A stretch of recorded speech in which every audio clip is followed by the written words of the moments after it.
It's all about the power of Jesus. Mga kapatid, tayo kung mga sumasampalataya, ay hindi po tayo sumampalataya sa wala. Kung tayo po'y sumampalataya, may kakaiba pong kapangyarihan dumali po sa ating mga buhay. Kung sumampalataya ka, tinahanan ka ng Espiritu Santo, at yung kapangyarihan ng Espiritu Santo ay naghahalag sa iyo ng kapangyarihan ni Jesus sa buhay mo. Kung kaya nabago nga ang buhay natin, kasi hindi sa ating kapangyarihan at kalakasan yun. Maraming pagkakataon sa buhay ko po na gusto kong magbago, hindi po ako magbago-bago. Pero nung ako'y tumanggap sa Panginoon, kumilala sa Panginoon, doon nagsimulang magbago ang aking buhay. Mga kapatid, ang pagbabago po natin is the manifestations of the power of Jesus sa ating mga buhay. Kung hindi ka pa nababago, ibig sabihin yung kapangyarihan yun ay hindi mo pa nararanasan.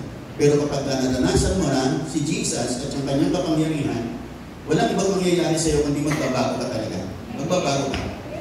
Hindi mo man nasayan o gustuhin, talagang magkakaroon ng mga changes and transformation sa buhay mo. And that is the working the power of Jesus sa ating mga buhay.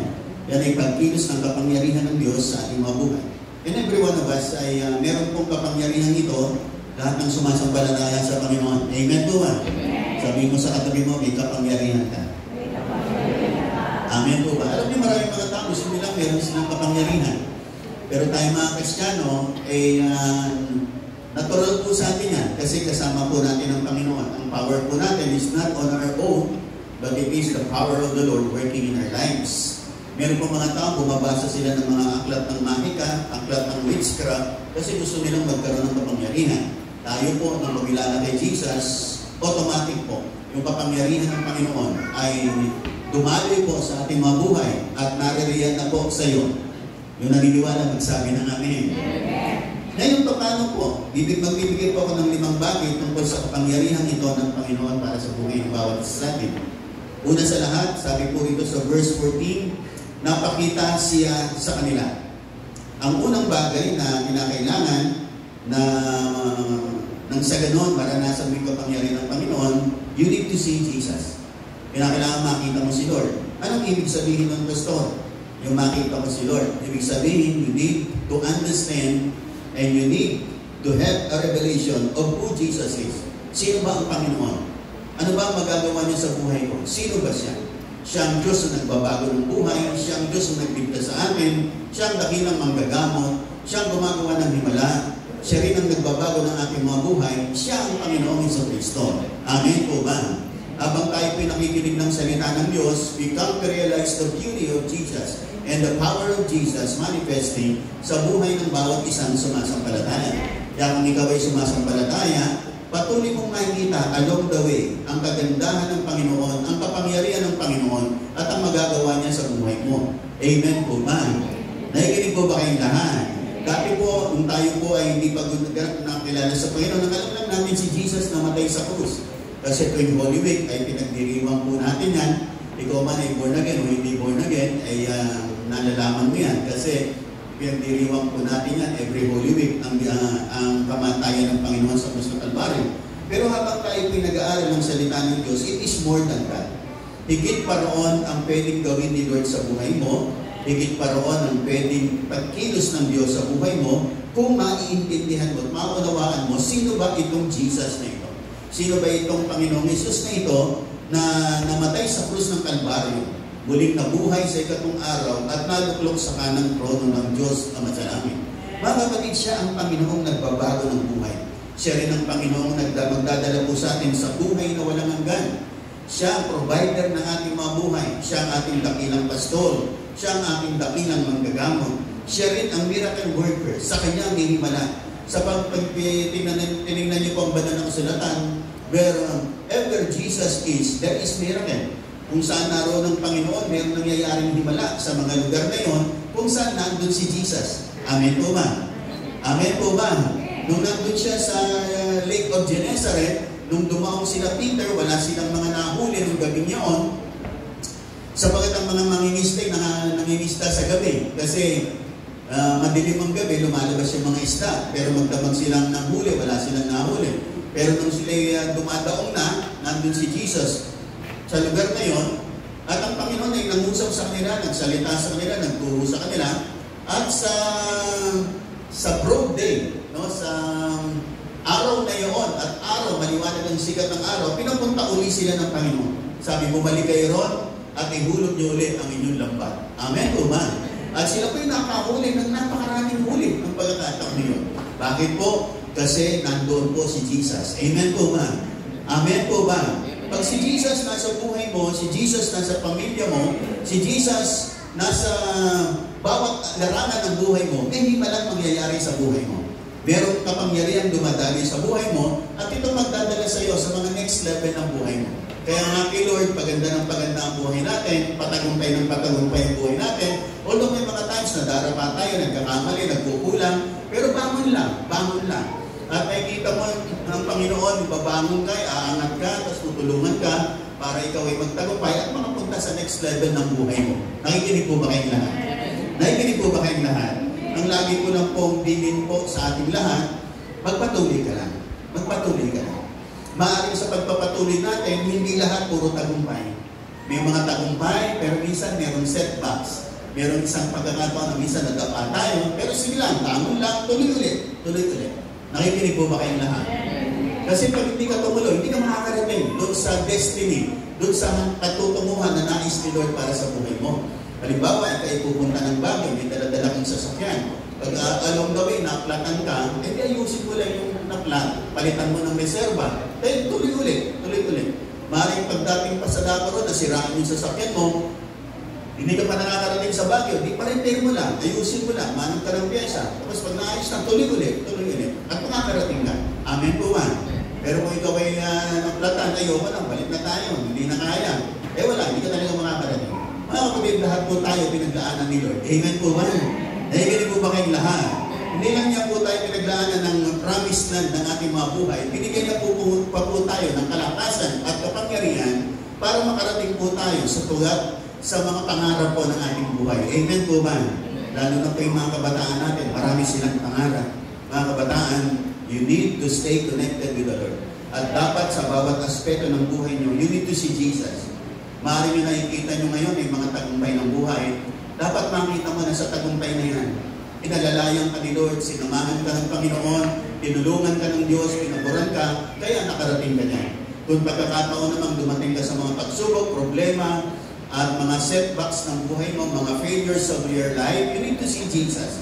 Na nandiyan ang Panginoon, gusto kang tulungan, gusto kang ibangon, patatawarin ka niya kung ikaw may nagkasala, at muli ka niyang bibigyan ng second chances sa buhay mo. Wherever you are, whether you are up or you are down, you need to see Jesus in your life. And the power of Jesus to lift you up at daling ka sa next level ng iyong buhay. Lahat ng nakikinig nagsabi na namin. Kaya naman palapakan natin malakas ang ating Panginoon. Amen. Kaya nga mga kapatid, sa buhay na ito, tayo po mga sumampalataya sa Panginoon. Sa ayaw mo sa gusto mo, the power of Jesus is in your life. Ang kapangyarihan ng Panginoon ay dumadaloy sa ating mga buhay. Nandito ang kapangyarihan ng Diyos kung kaya nabago po tayo, na-transform po tayo. Kung kaya tayo po ngayon ay lumalakad sa isang panibagong landas ng buhay, it is all because of the power of Jesus that is working in and through your life. Meron kapangyarihan dumadaloy sa iyo. Amen po ba? Nakikinig po ba kayong lahat? Kaya nga po makikita niyo po, habang tayo po nakikinig ng salita ng Diyos, patuloy po tayo nare-recharge, nare-restore, nare-empower. Bakit? Kasi yung salita po na ating pinag-aaralan, sabi ng Bible, in the beginning was the Word, and the Word was with God, and the Word was God. Yung salita ating pinag-aaralan, yan ay salita ni Jesus, at yan ay salita ng Panginoon na magpapalat, magbabago sa buhay natin. At yung salitang yan ay mismo galing sa Panginoon. And the word, sabi nga po ng Bible, is God. Ang salita ay Diyos. Kasi ang pinag-uusapan natin, ang ating tinatalakay, ay tungkol sa mga aral at salita ng Panginoon at siya mismo ang Diyos na nagbabago ng ating buhay. Siya magtatransform sa ating buhay. Siya magdadala sa atin sa mga next level ng mga tagumpay. Sa buhay natin ito, hanggang makarating tayo doon sa peak of our dreams na minimiti po natin sa buhay nito. Amen po ba? Nakikinig po ba kayong lahat? Kaya nga yun po, ang unang-unang dapat natin bigyan ng pansin, dapat makita po natin si Jesus. Magkaroon tayo ng kapahayagan, maunawaan natin maigi, at makapanatili po tayo kay Jesus kasi siya ang source of the power that we have in our lives. Siya ang source, siya ang pinagmumulan, sa kanya nag-uugat ang ating mga kapangyarihan. Pag nag-detach ka sa Panginoon, makikita mo, you will be powerless. You will be powerless kasi hindi ka na nakakonect sa power. Are you listening? Are you listening? Pagka yung power ng kuryente niya, pag disconnect mo na yan doon, kaya hindi ka nag-tap dito, makikita ko wala akong pulang power. Amen po ba? Itong aking may microphone na ito, pag ito'y dinitouch, tinat off, at hindi na isinaksak doon sa kuryente, powerless na ito. Kahit gano'ng kamahal itong microphone na to, pag hindi nakakonect sa power, walang kwenta. Walang power. Amen po ba? Nakikinig po ba kayong lahat? Ganun din tayong lahat. We need the power of Jesus. Kaya pero kinakailangan, you need to stay connected with the power. None other but our Lord and Savior Jesus Christ. Kinakailangan nakakonekta ka sa Kanya. Amen po ba? Nakikinig po ba kayong lahat? At pag nakakonekta ka sa Kanya, paganda ng paganda, pabuti ng pabuti, pangat ng pangat, ang buhay ng bawat isa po sa atin. Lahat ng masaya, magsabi ng amin at pumalakpak ng malakas sa ating Panginoon. Amen? Amen. Pangalawa mga kapatid, regarding the power of Jesus, sabi po doon sa verse 15, verse 14 yung kanina, na napakita si Jesus sa kanila at pinagbigaan sila ng Panginoon kasi medyo matitigas daw ang ulo nila at hindi makapaniwala. Sabi sa verse 15, at sinabi ni Jesus sa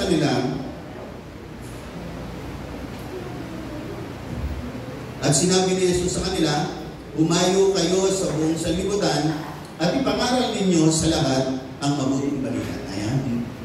Mga kapatid, nakakatawa po rito. Itong mga alagad ng Panginoon ayaw manampalataya sa Kanya at sabi ng banal na kasulatan na matitigas ang ulo, ito rin yung inutusan ng Panginoon.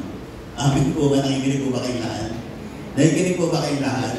Ito rin yung inutusan niya. Kung labing isa na to, na kahit na minsan may mga weaknesses, may mga failures, may mga nagawang hindi matuwid, pero siya pa rin ang inutusan ng Panginoon. Mga kapatid, ang pangalawang bagay para po sa pagdaloy ng kapangyarihan ng Panginoon sa ating mga buhay, you need to go and preach Jesus. Kinakailangan pumayo ka, ipangaral mo si Jesus. Nakikinig po ba kayong lahat? Habang pinapangaral mo si Jesus, lalo ka natatransform, lalo ka nababago. Kasi nararanasan mo ang kapangyarihan ng Panginoon sa buhay mo. Amen po ba? Hindi lang po habang panahon na tayo nakaupo, kinakailangan ipangaral natin si Jesus, i-share natin si Jesus. Kung nga kayo lagi nasa social media, sabi ko nga sa inyo, magpo-post kayo tungkol sa Panginoon, tungkol sa mga salita ng Diyos. Magpo-post kayo, mga kapatid. Makakatulong po sa atin yan.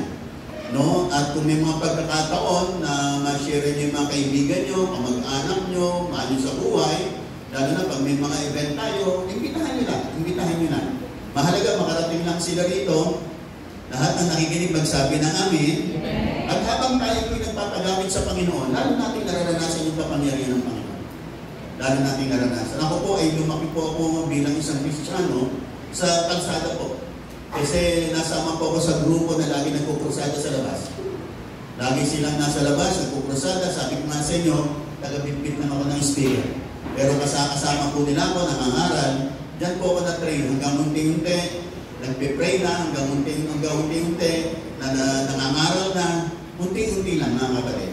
Pero nagsimula sa pasama-sama na. Sapagkat yan ang isa sa mga mitiin ng Panginoon sa buhay ng bawat isa sa atin, na hindi lang po tayo habang panahon nakaupo, tatayo uwi, meron po tayong misyon sa buhay na ito. At doon mo mararanasan ang kapangyarihan ng Panginoon kapag tayo pinapahayag mo na yung salita ng Panginoon. Pag sinishare mo ang salita ng Panginoon sa buhay ng mga tao, sapagat ang kapangyarihan ng Diyos ay kumikilos as you deliver the Word of God in the lives of people. Dapat po natin malaman, huwag po kayo mag-discourage mga kapatid. Talagang hindi po tayo nagliligtas, hindi tayo nagpapagaling mga kapatid. Hindi po tayo nagbabago ng buhay mga kapatid. Amen po ba? Basta't mahalaga, ma-share mo si Jesus. Ma-share mo, nakikinig pa po ba kayong lahat? Lahat na nakikinig, magsabi ng amin. Isang napakagandang bagay ng pag-share about Jesus, ito po isang napakagandang unang step. Napakahalaga. Dapat, meron kang patotoo paano ka binago ni Lord. Dapat meron. Ano na ba ang ginawa ni Lord sa buhay mo? Ano na ba ang ginawa ni Lord sa buhay ko? Isipin mo. Ano na ba ang binago niya sa akin? No? Ano ba ang ginawa niyang pagbabago sa buhay mo? Dapat maano mo yun. Sa ganun, kapag magsishare ka, magsimula ka sa ginawa ni Lord sa buhay mo. At least, meron ka na pasimula. Amen po ba? At kinakailangan isipin mo yun. Ano na ba mga nangyari? Isipin mo yung mga nakaraan. No? Kasi ako, inisip ko naman, sabi ko, paano nga ba ako nagsimula? Hanggang sa ma-realize ko, ang John chapter 15 verse 5, yan yung verse na ginamit sa akin ng Panginoon. That apart from me, you can do nothing. Yan po yung verse na ginamit ni Lord sa buhay ko. Nung napagtakto ko, nung inisip ko yung mga nakaraan, nung napag-isip-isip, ganoon ang naging pasimula ko sa Panginoon. At yun ang naging patotoo ko. At pagkatapos nun, marami pong patotoo na dumarating sa buhay mo. Alalahanin mo yung mga patotoo mo. Yung ginawa ni Lord sa buhay mo. Amen po ba? Kung paano ka nang tinuruang magmahal, magpatawad, kung paano ka nang inihahon sa pagkakautang, kung paano nang binago yung buhay, ang iyong kaisipan, ang iyong pananalita, kung paano nang binago yung mga values mo sa buhay. Dati mga values natin worldly. Pero salamat kung makakilala tayo sa Panginoon, binalitan ng Panginoon, naging godly na po ang mga values natin sa buhay dito. Amen po ba? Nakikinig po ba kayong lahat? Kasi po, pag wala po tayong pamantayan ng salita ng Diyos sa mga nagiging pamantayan natin panuntunan, yung mga nakikita po natin, yung mga akala natin tama. Pero dapat, lahat ng mga inaakala mong tama must be aligned with the Word of God. Kasi ang salita po ng Diyos, ang sabi po ay plumb line. Plumb line po ang salita ng Diyos. Ano yung plumb line? Yung sinasabing hulog. Pagka gumagawa ng mga sa construction, meron silang hulog na tinatawag. Plumb line ang tawag doon. Yung merong gano'n sa ilalim. Tapos silalagyan ng taling gano'n. Tapos merong pabigat sa ilalim. Pag at inawakan nila yon, nakikita nila talagang diretso. Meron ako yung sasabi ko nga sa inyo, gumawa dito sa kusina eh. Hindi na nilagyan ng plumb line. Hindi na nilagyan ng hulog na yon. Abay, nung matapos yung gawin, nagsilipat-sipat yung baloktot eh. Pero pag tinignan mo naman parang tuwi. Pero kung sinipat mong maigit, nilagyan mo talaga ng tali at nilagyan mo ng plumb line sa ilalim, yung hulog, makikita mo baloktot. So, biglang tingin ka na ko tama. Nakikinig po ba kayong lahat? Ang salita po kasi ng Diyos, ang plumb line. Siya ang magdedetermine kung diretso ang buhay mo o baloktot ang buhay mo. Hindi dahil sa iyong magustuhan, dahil sa iyong kaisipan, dahil sa iyong natutunan, it must be the Word of God. Yun ang kailangan, iayos mo doon. Kasi pag alam mo yung sarili mo according to the Word of God, sasaya ka, magtatagumpay ka, magbibless ang buhay mo, papayapa ang buhay mo. Amen po ba? At higit sa lahat, iaangat ka ng Panginoon. Nakikinig po ba kayong lahat? Nakikinig po ba kayong lahat? Kaya mahalaga po, tingnan natin yung salita ng Diyos. Paano tayo binago ng Panginoon, makapakinig ng salita ng Diyos, at sa ganoon, makapagbahagi din tayo ng mabuting balita ng Panginoon. Makapag-share tayo ng salita ng Diyos, and that is the very reason kung bakit narito pa po tayo. Kasi gusto ni Lord, sa magitan mo, maligtas yung kaibigan mo. Sa magitan mo, maligtas yung buong pamilya mo. Sa magitan mo, maligtas yung kalasin mo. Nakikinig pa po ba kayo lahat? Sa magitan mo, maligtas yung iyong kapitbahay. Nakikinig pa po ba kayo lahat? Iba-iba po ang paghahayag ng mabuting balita. Yung iba sa maramihan, yung iba naman kahit sa isa-isa lang. Wala pong problema. Ang mahalaga, makapag-share ka ng mabuting balita. Nakikinig po ba kayo lahat? Minsan naman, hindi ka makapag-share ng mabuting balita, imbitahan mo na lang. Uy, nanyahan ka namin. Meron kami couples gathering sa linggo. Dumalo ka, ililibre na kita. Nakikinig pa po ba kayong lahat? Ano po yung mga investment po natin para sa mga taong nilalagay natin sa Panginoon? Pinapalitan po ni Lord yan. Nakikinig pa po ba kayong lahat? Nakikinig pa po ba kayong lahat? Mahalaga, ma-invite mo. Mahalaga, meron kang maakay sa Panginoon. Mahalaga, makita mo na yung buhay mo ay nagpapagamit sa Panginoon. Lahat ang nakikinig magsabi ng amin. Yung iba nga, pati Sunday, iimbita nila. Talagang, sabi nga nung isang narinig ko, bago nyo imbitahan, minsan pasyalan nyo muna at pamiliendahin nyo muna. No? Tapos, lagi nyo ipapanalangin. Pagkatapos, pagdating ng isang buwan, 2 buwan, lagi nyo pinapanalangin, tapos pinupuntahan, pinilang merienda, iniimbitahan magkape, sa pangatlong buwan, ang niyahan nyo. At makikita nyo, sasama sa iyan. Nakikinig pa po ba kayong lahat? Nakikinig pa po ba kayong lahat? Sabi mo, huwag kang mabahala, susunduin kita. pupunta tayo sa church at gawin mo naman strategy. Pero siyempre, pinaka-greatest strategy is prayer. No? Kasi kahit na gaano ka kahusay pag walang panalangin, hindi nagiging mabungan lubos. Pinakailangan ay sabi nga po, pag binasa natin, lahat na nakikinig magsabi ng amin. Pag binasa niyo yung John chapter 15, verse 16, sabi, and that your fruit should remain. Dapat daw po, pag nagbunga tayo, yung ating bunga, manatili. Dapat manatili. Amen po ba? Nakikinig mo ba kayo lahat? Wala nang pinakamaganda kung makita mo yung bunga mo na nananatili. Yung inakay mo sa Panginoon, nandyan pa rin, nagpapatuloy, ginagamit ng ni Lord, umangat na ng mga tambuhay, na-promote na ng promote, at talaga nakapaglingkod sa Panginoon. Wala nang pinakamasaya sa puso ng tao na nagakay kundi yung ganung kalagayan. Lahat ng nakikinig nagsabi ng amen. Ito palapakan natin malakas sa aming Panginoon. Ito po. Kaya kailangan mong ipahayag si Jesus. Kinakailangan pagkikwento mo ang Panginoon. Sabihin mo sa ibang tao kung ano yung ginawa niya sa'yo. At kung wala pa, gusto wala pa po kasi, abay, mag-pray ka kay Lord. Lord, tulungan ko akong maalala yung mga ginawa mo sa akin. Tiyak na yung ginawa si Lord sa buhay mo. Kaya ka naririto kasi naniniwala ako may ginawa si Lord sa iyo at may gagawin pa si Lord sa buhay mo. Amen po ba? Nakikinig po ba kayong lahat? Hindi pa po tapos si Lord sa buhay mo. Marami pa siyang gustong gawin sa buhay mo. Manatili ka, magpatuloy ka. Hindi ka magsisisi. Maraming mga dakilang bagay na mangyayari sa buhay mo at gagawin ng Panginoon sa buhay mo. Amen po ba? Nakikinig po ba kayong lahat? Nakikinig pa po ba kayong lahat?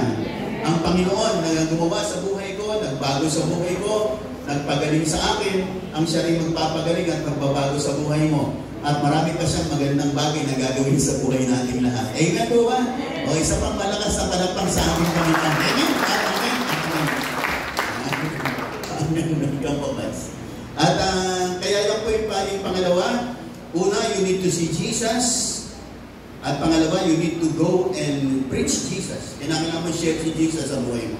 Sapagkat habang pinapahayag mo si Jesus sa buhay mo, dumadali yung kapangyarihan ng Panginoon sa buhay mo. Yung kapangyarihan ni Lord na nagbago sa buhay mo, yun din yung kapangyarihan si-share mo sa iba. Sa ganun, maranasan nila ang Panginoon. Amen po ba? Wala pong magandang pagbabago, malibang ang kapangyarihan ng Diyos ay dumating po sa ating mga buhay. At ito pong ating kapangyarihan dito ng Panginoon, hindi lang po hanggang dito. Amen po ba? Dadalhin po tayo sa mga next level ng ating mga buhay. Yung nakikinig magsabi ng amen. Pangatlo mga kapatid, with regards to the power of Jesus in our lives, you need to know that it is only Jesus who saves. Ang Panginoon ang nagpapagaling. Siya ang nagliligtas. Hindi po tayo. Tayo po yung mga instrumento na naghahayag po tayo ng salita ng Panginoon, ng mabuting balita ng Panginoon. Pero with regards to the power and to the salvation, it is always the work of the Lord. Gawain po yan ng Panginoon. Amen po ba? Kahit pilitin mo kasi, pag hindi ang naging hindi kumilos si Lord, wala po. Ang kilos-kilos po yan ng Panginoon. Amen po ba? Kung meron mang taong nung sineran mo, nakakilala, na born again, naligtas, that is the working of the Lord sa kanyang buhay. Ginamit ka lang para dalhin yung salitang yun, yung salitang yun ay nagpadali ng kapangyarihan para maligtas ang tao yun. Maaaring ikaw ay nanalangin sa base of faith. Dapat mo malaman, hindi ka man nagpapagaling. Amen po ba? Kaya nga yung ating guest kahapon, si Prophet Joe Marijaos, kinikilala pa rin ng patuloy na si Jesus ang nagpapagaling. Tayo po ay mga instrumento lang ng Panginoon. Amen po ba? Bisan kung meron pa pinadalangin, hindi gumaling, at least na ipadalangin mo. Kasi hindi pa ikaw nagpapagaling. Amen po ba? Nakikinig ba kayong lahat? Kasi nga, minsan may mga pinadalangin din ako, hindi naman gumaling. Sabi ko, talagang sa ganoon, hakma ka lang ng pananampalataya, pero si Lord na magpapagaling. Kasi sa loob-loob ko, kung ako talaga nagpapagaling, di sana gumaling na ito. Kaya lang, hindi natin alam ang kaisipan ng Panginoon with regards to matters sa mga bagay-bagay sa buhay na ito. Pero dapat kilalanin natin, nagliligtas si Lord. Nagpapagaling ang Panginoon. Pero kinakailangan may maghatid ng mabuting balita. At ang maghahatid ng mabuting balita ay ikaw. Amen po ba? Marami po mga tao sugatan. Marami pong tao depressed. Marami po disappointed, frustrated. Hanggat hindi nila nararanasan si Jesus, ang kanilang buhay po mananatili po sa mga frustrations ng buhay. Kaya may mga nadidepress, nawawala sa sarili. Bakit? Kasi nakalimutan nilang kumapit kay Lord. Umasa sila sa gamot, umasa sila sa kanilang sarili, umasa sila sa doktor, sa maraming mga tao, nakalimutan nila si Jesus ang manggagamot. Amen po ba? Siya ang dakilang manggagamot. Tayo po, pahayag mo ang Panginoon sa buhay ng mga tao. Siya ang manggagamot, siya ang magliligtas, siya ang magpapala, siya ang mag-aangat sa ating mga buhay. Ano man ang sitwasyon ng tao, mga kapatid, dapat mo malaman, Jesus is the answer. Siya lagi ang sagot. Amen po ba? Nakikinig po ba kayong lahat? No, ako po'y nakatira pa sa Manila, bata pa po ako, pagka po'y sumasakay buhat sa aming lugar, papuntang Quiapo. Ganun kasi ang biyahe ng bus sa amin noon, buhat sa Santa Ana, papuntang Quiapo. Dumadaan po kami dyan sa may NBI. Yung Cathedral of Praise na yan, dati pa yung Bethel Temple. Meron dyan nakalagay na Christ is the answer. Noong bata ako, lagi ko nakikita yun. Minsan natatanong ko yun, paano naging sagot si Christ? No? Hindi pa kasi ako born na gano'n, saka bata pa ako. Dumadaan ako roon, lagi ko nakikita, Christ is the answer. Meron kasi silang malaking nakalagay doon, Christ is the answer. Noon, hindi ko maintindihan yun. Paano magtanong? Iba sabihin, lahat ng tanong, siya ang sagot. Lahat ng tanong, si Jesus ang sagot. Lahat ng problema, si Jesus ang sagot. Amen po ba? Pero pag lumakon ka, naintindihan mong salita ng Diyos, totoo na, siya ang sagot sa lahat. Amen po ba? Ano man ang kailangan mo sa buhay mo, si Jesus ang sagot. Amen po ba? Ano man ang nakahamyungan mo, siya ang sagot. Amen po ba? Nakikinig po ba kayong lahat? You need to realize that Jesus is the answer to all the longings of your heart. Sa lahat ng mga mitiin ng puso mo, si Lord na. Pag hindi mo kay Lord natagpuan, laging may kulang. Laging may kulang. Laging may kulang. Nakikinig pa po ba kayong lahat? Sabi ko nga sa inyo, di ba? Sa mga mag-asawa, walang asawang bibigay sa iyo ang 100%. Wala. Maaaring mabigay niya sa iyo 90%, 95%, but it will never be 100%. Kung hahanap ka po ng kakulangan sa iyong asawa, laging meron. Laging meron. Laging meron. Asawa ko, ganito, ganun, yan. Totoo lahat yan. Pero kapag ka ang puso mo at buhay mo ay na-connect mo kay Jesus, lahat ng kulang niya pupunan ni Jesus sa buhay mo. At nakikita mo wala nang kulang yung asawa mo. Bakit? Pinunan na lahat ni Jesus. Amen po ba? Kaya kita mo yung mga nasa Panginoon, makikita mo yung buhay nila. Ay sabi nga ng Bible, we are complete in Him. Tayo po ay nakukumpleto sa magitan niya. Ang buhay mo makukumpleto dahil kay Jesus. Lahat ng mga hinahanap mo sa buhay nito, si Jesus ang magpupuno. Kinakailangan sa Kanya mo kunin. Amen po ba? Nakikinig po ba kayong lahat? Marami pong tao mayayaman, may pera. Sabi mga po sa inyo, nagbasa ako ng mga istorya ng mga mayayaman. Pero pag wala kay Lord, kulang pa. Kulang pa. Kulang pa.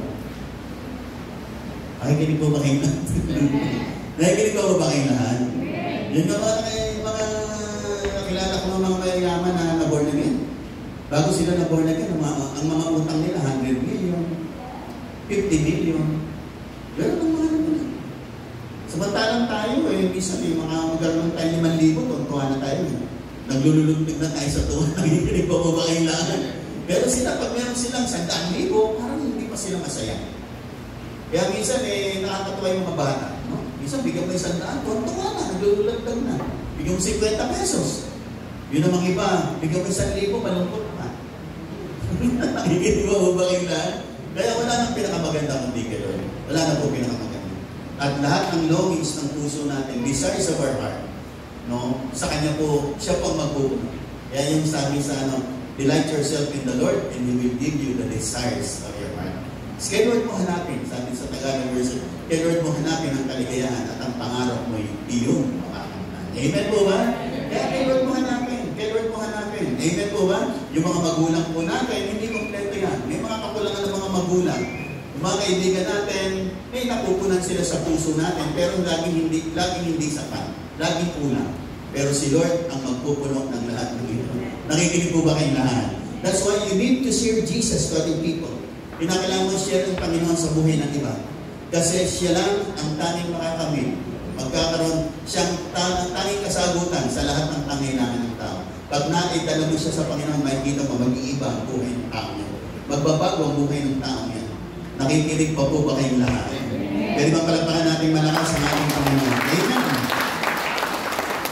Amen po ba? Yan po ang pinakamaganda sa buhay na ito. Na ma-realize natin, it is only through Jesus, in Jesus, by Jesus, sa buhay na ito mga kapatid. Wala nang iba kundi ang Panginoon.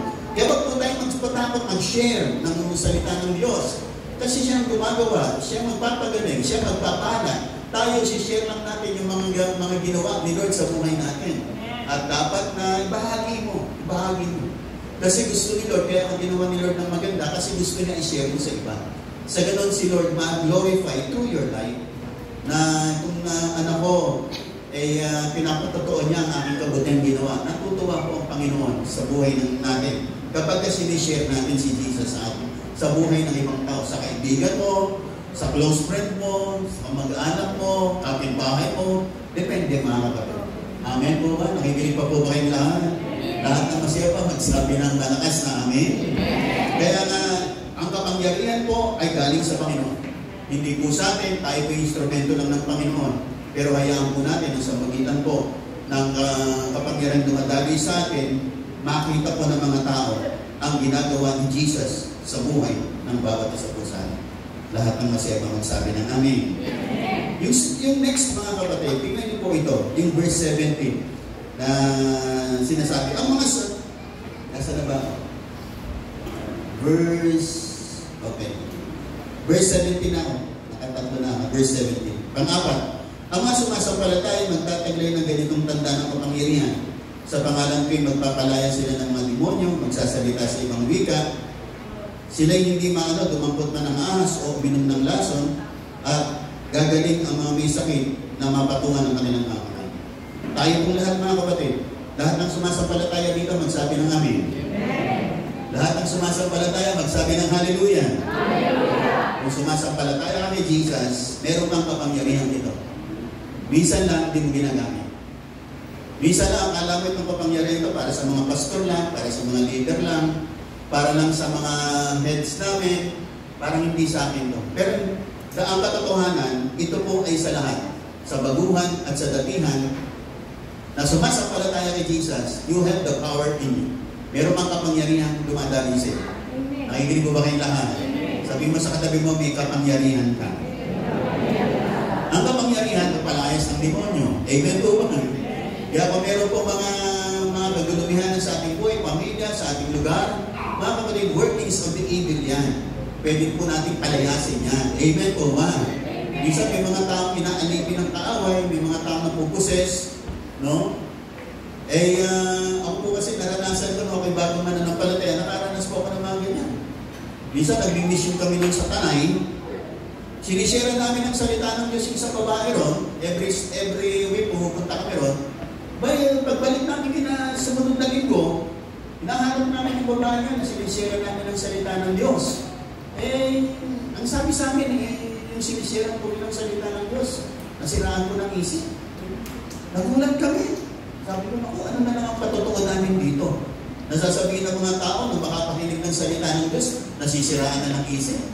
Kaya, ganun po. Kaya sabi ko, nung nandun ako, sabi ko, nasa yung babaeng yun? Sabi niya, nandun po sa albularyo. Pinapagumot po ng kanilang pamilya doon kasi medyo nawala sa isip. At nalipid ko na lungkot ako noon. Pero sabi ko, ang ginawa ko doon, nung araw na yon, sabi ko, bukas po, pagpipray ko yung babae. Ang ginawa ko nung gabing yun, hanggang kinabukasan, nag-ayuno po ako nung gabing yun. Hindi po ako kumain, kasi nung kami nag-stay, overnight kami. Meron isang kapatirang na nag-accommodate sa amin doon. Nag-overnight po ako roon hanggang kinabukasan, at pag-isip ko kinabukasan, yung kagad inisip ko. Hindi ako kakain, hanggang hindi ko nagpipray yung babae niyo. At hindi pa po ako pastor noon. Ako po ay isang simpleng mananampalataya na umahayo, na pupunta sa mga Bible study, hindi pa ako nagpapastor ng panahon niya. At pinuntahan ko po yung babae yun, sabi ko nasa yung babae, nandun pala sa albularyo pala yung babae. At nung pumunta ako doon sa albularyo, nakita ko nandun yung babae. Ilang araw nang hindi kumakain, ilang araw nang hindi naliligo yung babae. At sabi ko dun sa albularyo, babae po yung babae yung gumagamot sa kanya. Sabi ko, pag-pray ko lang po yung babae. Sabi niya, ako gumagamot sa kanya. Sabi ko dun sa babae, ay dun sa albularyo, gusto niyo po bang lalo kayong gamitin ni Lord para magpagaling? Sabi niya, opo, gusto ko po. Halika po, pag-pray ko kayo. Nung pinag-pray ko yung babae niyo, yung albularyo, na-explain ko yung babae niyo. Na-explain ko. Tapos nung na-explain siyang ganun, meron siyang inusal. Meron siyang pinigkas. Sabi ko na sa kasama ko, ano yung sinabi ng babae niya? Nung bumabagsak siyang gano'n, sabi ng kasama kong isa, ang narinig kong sabi ng albularyo, paalam. Paalam, sabi ng gano'n. At sabi ko, palagay ko yung sinasabi niyang paalam, namamaalam dun sa Espiritu na nasa sa kanya. Di pinag-pray ko, di pagkatapos ang bumama na ulit. Pinag-pray ko naman yung babae na medyo nawawala sa sarili. Alam niyo, nung pinag-pray ko yung babae yun, ang nai-stay yung albularyo. Nung pinag-pray ko yung babae, yung medyo nawawala sa sarili, nung pinag-pray ko yung albularyo na nai-stay. Siguro dalawang stay yung babae ng albularyo. Alam niyo, sa pangatlong pray ko, yung babae ko natauhan. Natauhan yung babae. Paano ko nalaman natauhan? Nung matapos kasi yung pag-pray sa pangatlong beses, yung babae yun, naghanap ng pagkain. Gusto na rin niya kumain. At nung araw na yun, yung babae yun, naligo na. Naligo na. Amen po ba? Amen po ba? Mga kapatid, yan po yung mga naging karanasan ko sa aking pagiging batang Kristiyano. No, minsan naman tapos nakita ko yung babae yun, bago po ako umalis, nabalitaan ko, kumain na, naligo na.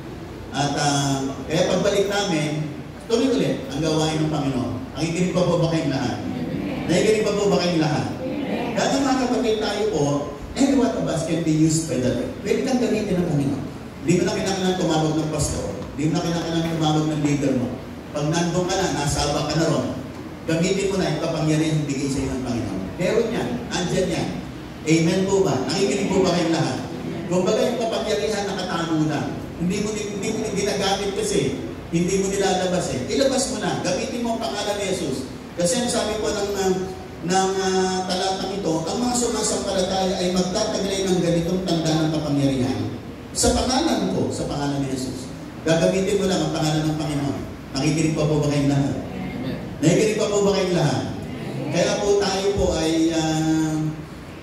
may kapangyarihan palayas ng demonyo. Hindi naman po maski yung inaalihan ng demonyo, pero nga po kung pinag-pray niya sa video nung pinag-pray ko pero naalis yung kamay ko No? Kasi napapasuro siya, napakainit daw ng kamay ko na yun. Nung pinag-pray ko, medyo napuposes po yun, nawawala sa sarili. Nung pinatuwang ko po ng kamay sa ulo, inaalis po yung kamay ko. Nandiyan pa po ba kayong lahat? Pero meron kaming matinding pinanalangin na halos, meron kaming pinanalangin hindi namin nakuha. Hindi namin na-deliver ng maganda. Natanda ko kami ni Pastor Bel, magkasama noon. May pinag-pray kaming demon possessed dito sa may malapit sa St. Paul. May pinag-pray kami dyan Talagang tagal na raw yun, taon na raw yun. Na nakakulong lang sa kwarto, hindi naliligo. Pinuntahan namin yan Bishop Bel yan. Mga pastor pa kami nun Pinuntahan namin yun. Pinag-pray namin. Nung nag-speaking tongues kami, nag-speaking tongues din. Talagang hinikilabutan kami nung pumunta kami ron. At paglipas ng ilang araw, sabi namin, babalik kami. Kaya lang nung pagbalik namin, hindi na kami pinapasok nung nangangalaga. Sabi, yung pag-pray po nyo, naghubad. At wala pong damit. Hindi na po kami nangas-pumasok. Kasi yun ang naging isang strategy ng kaaway. Naghubad yung babae nyo at hindi na nagdadamit simula. Kaya hindi na po namin mapasok sa kwarto. At hindi na namin alam po na nangyari. Nakikinig pa ba kayong lahat?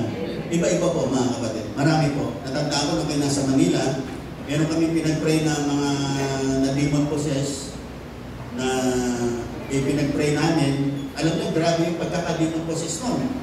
Sa kalsada po, napakaraming tao. Pag sabi ng demon possessed na sumisigaw, nag-aawak-aawak kayo ng kamay. Lahat ng tao sa kalsada, nag-aawak-aawak ng kamay. Tapos meron doon mga binabasbasan ng holy water. Ginawa po namin, magkasama po kami Kristiyano. Pinuntahan po namin, pinasok namin sa loob. Pinag-pray po namin. Nung pinag-pray po namin, pinakasawa po namin, ang kasamang palad lang doon, pinalayas po kami ng pamilya. Pinagtabuyan po kami ng pamilya nung kabataan na yon. Kaya hindi po namin natapos. Pero nung pinag-pray po namin, sumisigaw po yung yung kabataan yun. Na ang sinisigaw po niya, babalikan namin kayo. Nung pinag-pray po namin, pinakasaw namin. Hindi lang namin natapos kasi dumating yung pamilya at pinalayas po kami. Kasi parang meron silang nagbabasbas doon na pare na yun ang magbabasbas. Pero at least ginawa po namin yung aming makakaya sa biyaya at tulong ng Panginoon. Nakikinig pa po ba kayong lahat? Kinikwento ko po yan sa inyo kasi baka meron kayong mga pagkakataong ma-encounter kayong mga ganyan. Paggamit nyo ang buhay niya sa Panginoon. Kaya niyo yan. Kasama niyo si Lord. Amen po ba? Nakikinig po ba kayong lahat? Sabi mo sa katabi mo, kaya mo yan. Amen po ba? Kaya tayo lahat magpapalayas ng demonyo. Amen po ba? At mga kapatid, hindi lang po yun. Alam niyo po ba ang demonyo may mga territorial spirits? Tingnan niyo po sa isang lugar. Pag sa isang lugar ay may mga sugalan, maraming nagkakaroon ng sugalan yun. Pag sa isang lugar may prostitution, maraming prostitution doon. Ganun sa isang lugar, pag mayroong mga bar, nagkakasunod-sunod yung mga bar doon. Bakit? Territorial spirits kasi yan. Tingnan niyo sa isang lugar, kapag mayroong lugar na nakalagay accident-prone area, lagi may na-accidente. Kasi may mga espiritu ng demonyo na yan. Kaya pag dumadaan kayo, pag may nakita kayong accident-prone area, huwag nyo lang basahin, rebuke nyo. Kasi meron tayong kapangyarihan para palayasin. Nakikinig po ba kayong lahat? Pag meron dumarating lagi sakit karamdaman sa inyong pamilya, paulit-ulit, rebuke nyo. Palayasin nyo, hindi na normal yan. Amen po ba? Although minsan meron mga sakit na biglang dahil sa kapabayaan natin, pero may mga sakit na minsan dala ng kaaway. At tayo po bilang mga anak ng Diyos, meron tayong kapangyarihan. You need to cast out those demons sa iyong lugar. Maging sa iyong pamilya, sa iyong tahanan, sa iyong lugar, huwag mo natin pabayaan lahat ng yun. Tayo po ang pinapangasiwa ng Panginoon at binigyan ng kapangyarihan. Sino pa ba magpapalayas niyan? Walang iba kundi tayo. Nakikinig po ba kayong lahat? Kaya meron ka, you have the power of Jesus in your life to cast out demons. Sabi rito ng banal na kasulatan. At sabi rin dito, para magpalayas sa mga demonyo, magsalita sa ibang wika. At kung dumating man yung pagkakataong sabi, dumangkot ng ahas, uminom ng lason, hindi ka maano, sabi po ng Bible. Pero huwag po kayong dadampot ng ahas basta-basta. Nakikinig po ba kayong lahat? Huwag din iinom ng lason. Amen po ba? Sa Book of Acts, naranasan niya ni Apostol Pablo. Yung nandun siya sa apoy, biglang meron siyang ginagawa rin sa nagliliyab na apoy, biglang tinuklaw siya ng ahas. Nakita ng mga residente nung tinitingnan siya na mamamatay siya paglipas ng ilang minuto, pero hindi siya namatay. Sa buhay po natin mga kapatid, mangyayari din po yan. Kapag na-aksidente po tayo, nakagat tayo, maski rabies, nakikinig pa po ba kayong lahat? Walang kapangyarihan sa iyo. Kaya kapag meron po kayong mga naranasan na mga mumunting bagay sa inyong katawan, lagi nyo babanggitin ang pangalan ni Jesus. Lagi nyo babanggitin. Amen po ba? Nung isang araw, nag-aayos ako rito ng kuryente, biglang pumutok. Ang lakas ng spark. Kasi kaming dalawa ni Dede, dinaayos mo yun. Pagkatapos ko mag-ayos na yun, parang merong puwing din sa mata ko. Ginawa ko, meron akong face towel, pinunasan ko yung parang may puwing, may harang may alikabo. Di pinunasan ko, meron pa rin. Sabi ko, baka manunat. Tapos ginawa ko, after ilang umakyat ako, naligo ako, sinabong maigi yung mata ko, yung labas yung mata ko. Tapos, matapos ako maligo, ganun pa rin. Sabi ko, hindi kaya na ako doon sa kasi nakatingin ako maigi rin sa inaano kong kuryente doon sa outlet na yun, biglang pumutok. Kaya sabi ko, hindi kaya natalsikan yung mata ko. Hanggang nung gabi, matutulog na ako, napipil ko nandun pa rin. Sabi ko, Lord, inaaming ko kagaling sa mata ko. Pag-isip ako kinabukasan, wala na. Amin ko, ha? Pinakiramdaman ko Sabi ko, mapupunta pa yata ako sa EEMT nito, ha? Pero kung ako'y bago matulog, Lord, naaming ko kung kagaling. Hindi na po ako pupunta. Amin po ba? Nakikinig po ba kayong lahat? At kung kinabukasan, pag-isip ko yung kagad ang una kong pinakiramdaman. Yung mata ko ba ayos pa ba? At nakita ko talagang ayos na. Hindi ko na nararamdaman yung puwing na yun. Nakikinig pa po ba kayong lahat? Minsan yung mga ganun, yung konting-konting puwing Minsan hindi makuha sa tatanong na sana okay, meron pa ba niyang panlagay sa mata? Pero salamat sa Panginoon, nakikinig pa po ba kayong lahat? Mga kapatid, isang bagay pa, tayo ang mga Kristiyano, meron tayong kapangyarihan magpatong ng kamay sa mga may sakit. Kaya kung mayroong mga pagkakataon, miski ikaw, miski sarili mo, patungan mo ng kamay kung mayroong ka nararamdaman. Are you listening? O kaya pamilya mo, mahal mo sa buhay. Kasi kung may batang Kristiyano pa, nagpapatong na rin ng kamay. Sapagat yun naman sinasabi ng salita ng Panginoon. Di ba yung kinikwento ko yung biyanan ko noon? Nung nasa Manila pa kami, ginising kami madaling araw dahil sinisikmura. Talagang, yung aking biyanan na yun, mahilig magmadyong yun eh. No? Doon nahawa yung aking asawang magmadyong. Tapos ang matutong magmadyong si Way, patay ko natuto na rin magmadyong. Na-addict na rin ako sa madyong, kaya kahit na may pasok sa trabaho, pag nakaupo ka doon sa madyong, parang ayaw na umalis. No? Pagdating ko ng alas 10 ng gabi, alas 11 ng gabi, may madyungan pa. Pag nawawala yung antok, pag nagmamadyong, nakikinig mo ba kailangan? Na-addict din po ako dyan. Yung galang ko, gano'n. Pero minsan sa araw, madaling araw, kumantok sa amin yan, dahil magkakapit kwarto lang kami sa Manila. Nagpapapray dahil sinisikmura siya. Ang dami na niyang ginawa, minom na ng toning ni Johnny Midnight, wala pa rin. Nakikinig mo ba kailangan? Usong-uso nun yung mga toning eh. Pinagpray ko, lumapit sa akin, tinawag kami, nagpapray sa akin. Kaya pinatanggap ko yung Jesus, tapos pinagpray ko. Nakikinig pa po ba kayong lahat? Nang pinagpray ko po yun, pinagalingan tayo. Sabi ko, Nay, simula ngayon, kung tayo magmamadyo. At nung gumaling na, paglipas na ilang panahon, balik ulit sa madyo. Ang problema ay sa madaling araw, kumakatok na naman sa akin. Nagpapapray na naman. Sabi ko, Panginoon, gagaling pa po kaya ito? Sabi ko, huwag naman ba eh. Pero ganun pa, mabyanan ko, siyempre, baka pati si White magaling sa akin. Pinagpray ko pa rin. Nakikinig pa ba kailangan? Pero nung pinagpray ko siya ng pangalawa, wala akong, kumbaga, parang ang pananampalataya ko hindi gagaling ito.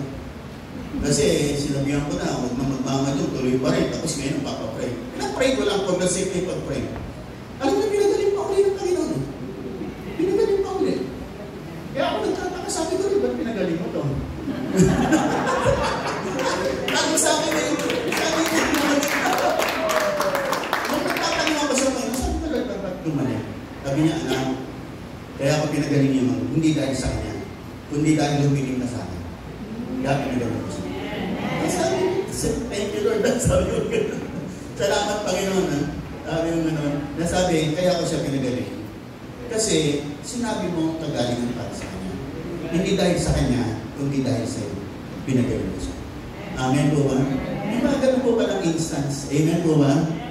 Minsan kahit parang duda ka, pero dahil inusal mo yun, sasamahan ng Panginoon. May mga kapangyarihan po tayo mga kapatid. You have the power in you. Meron mga kapangyarihan. Minsan lang di mo ginagamit. Pero nandyan yan. Nandyan yan nakalakit sa iyo. Amen po ba?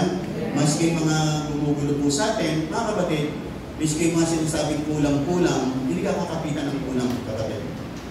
Nakikinig po ba kayong lahat? Kaya lang, siyempre ang battleground po natin mga Kristiyano, mind po lagi yan. Pag dito sa mind na compare ka ng kaaway, maapektuhan ng buong mong katauhan. Kasi pag siniksik niya sa iyo na hindi ka wala kang kapangyarihan, tatablang ka ng kulang. Pag yan ang napaniwalaan mo, makikita mo pati buong pagkatao na apektuhan. Pero dapat mong panindigan ang sinasabi ng salita ng Panginoon. Kasi sabi rito ng Panginoon, sa pangalan ko, magpapalayas kayo ng demonyo, papatungan niyo ng kamay mga may sakit, at sila'y gagawin. You need to believe in the Word of God. Amen po ba? Nakikinig po ba kayong lahat? At meron ka niyan. Gamitin mo lang sa kapurihan ng ating Panginoon. Hindi para sumikat, hindi para ipagmalaki yung sarili. Nakikinig po ba kayong lahat? Kahapon, natutuwa ako doon sa ginawa ng Panginoon dito. At sa buhay ng prophet na yon, actually, nagpupulungan kami nung pasimula sa likod. Kasi sabi sa akin nung bahay ng DMC, hindi po makakarating si prophet dito. Kasi dumating po sila from Nueva Vizcaya, alas 4 ng madaling araw. Nagpapahinga po kasi meron pa silang gawain sa San Jose, alas 2 ng hapon. Tapos doon naman sa Llanera, alas 6 ng gabi. Kaya dumating sila from Nueva Vizcaya kasi galing na sila sa Cavite, Baguio, tapos Nueva Vizcaya, papunta rito. Kaya sabi pagod, kaya hindi makakapunta. Sabi ko, okay lang po. Kung sino po yun nandyan, okay lang, no problema. Kasi sa loob-loob ko, kami naman hindi nakatingin sa tao, nakatingin namin kami kung sino yung pinadala ng Panginoon. Amen po ba? Kaya sabi ko, wala po problema. Kung sino po yun nandyan, okay lang po. Pero tinitingnan ko nung nag-end si siya rito, kung hindi deklara niya hindi darating yung prophet. Tapos yung katabi ko si Bishop Bernard, sabi niya darating. Pero nung umpisa daw, sabi sa kanya, hindi makakarating. Pero tingnan niyo, nung pinakinggan ko yung salita ni Prophet Joe Marie, sabi niya, sinabi sa kanya ni Lord na pumunta. Kaya pumunta siya kahit napuyat, pumunta pa rin kahapon. Amen po ba? Nakikinig po ba kayong lahat? Napapasalamat tayo sa naging kilos ng Panginoon. Mga kapatid, anong ibig kong tukuyin? Hindi lang po siya. Bawat isa po sa atin may kapangyarihan po. Amen po ba? Nakikinig pa po ba kayong lahat? It's just a matter of extending and using your faith regarding the power that God has given you. Gamitin mo. Kasi meron ka niyan, gamitin mo yung pananampalataya. Nakikinig pa po ba kayong lahat? Pwede mong gamitin niya kasi nasa iyo yan. At yan ay isa sa pagkilos ng kapangyarihan ng Panginoon sa buhay natin lahat. At dapat natin malaman, tayo pong lahat ay may kapangyarihan ng Panginoong dumadali sa atin. Kapangyarihan para yumurot sa lahat ng gawa ng kaaway. Sabi nga ng Luke chapter 10 verse 19, Behold, I give you power to tread upon serpents and scorpions and over all the power of the enemy, and nothing shall by any means hurt you. Ang sabi ko ng Panginoon, na binigyan kayo ng kapangyarihan para yurakan ng mga scorpion, no? At mga ahas, no? At mga alakdan. At sabi nito, walang sino mang makagagalaw sa inyo. You need to believe and you need to stand. Sa katotohanan niya, may kapangyarihan po ang buhay ng bawat isa sa atin. Are you listening? Are you listening? Kaya bawat isa po sa atin, pag dumating, meron kayong mga klase, may sakit, pag-pray nyo. Okay lang yun. Pag-pray nyo. No? Sa klase nyo, naniwala kung pagaling ka ni Lord. Then pag-pray nyo. Hayaan nyo, habang ginagamit nyo po yung mga kaloob na yan, nakikita nyo lalong umaangat ang antas niyan. Lalong umaangat ang antas kasi lalo nyo ginagamit. Nakikinig pa po ba tayong lahat? Kaya nga, the power within you is the power para, sabi po ng banal na kasulatan, para magpalayas ng demonyo, magsalita sa ibang wika, dumampot man ng ahas, minum ng lason, di ka maanong, at gagaling ang sinumang mapatungan ng iyong. That is for you, that is for every one of us. Ano man, mas yung hayop nyo, kung meron mga sakit, patungan nyo ng kamay, gagaling yan. Nakikinig po ba kayong lahat? Nakikinig po ba kayong lahat? Ano bang area ng buhay ninyo mga kapatid? Ay patungan ng kamay at gagaling dahil po sa pananampalataya natin sa kapangyarihan ng Panginoon na dumadaloy sa buhay ng bawat isa sa atin. Amen? Sa panghuli mga kapatid, ay isang bagay para dumali po yung kapangyarihan pa ng Panginoon sa buhay natin, ng buhay ng bawat isa sa atin. You just need to obey. Kinakailangan mong sumunod. As you believe, obey. Pag sinabi ni Lord, yung tao yan, ipag-pray mo, sumunod ka lang. Hindi ko magpapagaling, hindi ko magliligtas, si Lord ang magliligtas. Amen po ba? Pag sinabi ni Lord, mag-ayuno ka, manalangin ka, then pray. Nakikinig po ba kayong lahat? Sapagat nandyan po ang kapangyarihan. As you believe and obey, the manifestation of the power of Jesus will come into your life. And magkakaroon po ng mga transformation sa buhay natin lahat. Lahat na nakikinig magsabi ng amin. Lahat na nakikinig magsabi ng hallelujah. Mga kapatid, tayo po ay hindi basta-basta. Meron po tayong mga kapangyarihan, mga kapatid. Kaya wag po kayong minsan, nandyan ang pastor, minsan nandyan ang propeta, pero kahit wala sila, si Lord nandyan. Pwedeng mangyari, pwedeng magkatotoo, pwedeng maghimala, pwedeng may maligtas, kasi yung kapangyarihan ay nasa sa iyo. Lahat po tayo empowered ng Panginoon. Amen po ba? Pero ang pinakadakilang empowerment sa buhay ng bawat sa atin, binago tayong lahat nito. Yan ang pinakadakilang himala daw po, sabi ng isang mga aral. The greatest miracle is a transformed life. Na tayo ang lahat ay binago. Buhat sa lumang buhay, binago tayo ng Panginoon. Amen po ba? Yan ang isang pinakadakilang himala na mangyari sa buhay natin. At pagkatapos yan, there will be other miracles that God will manifest in your life.